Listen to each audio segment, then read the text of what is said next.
I'd like to first begin with Jency Jacob, the managing editor of Boom Live, which is one of the premier fact-checking sites out there today.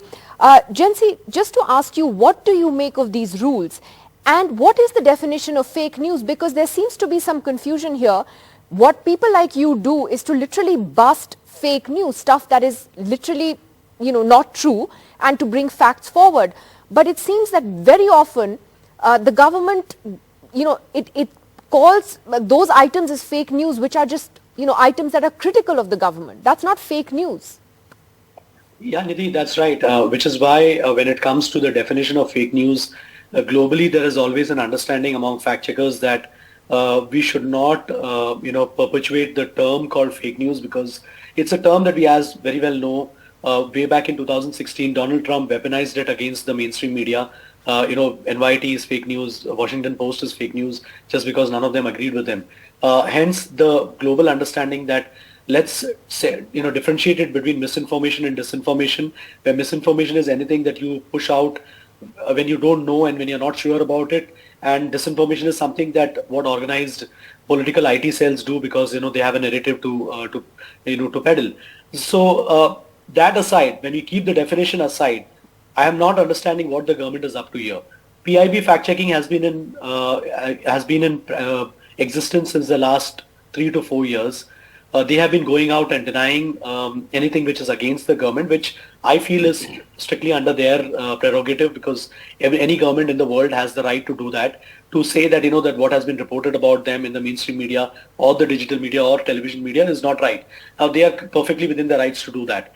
Now to add a layer of power which is draconian in nature, to say that once PIB fact-checking unit says that it is false, not just platforms but even publishers like newspapers and TV channels or digital outfits, they will have to take it down, is quite draconian in nature. Because let me give an example here. Suppose if NDTV reports, one of your reporters report there an interministerial communication that has happened between two ministries, and you report on that story completely in a fair and balanced manner by telling the readers or your viewers that this is a discussion happening between two ministries.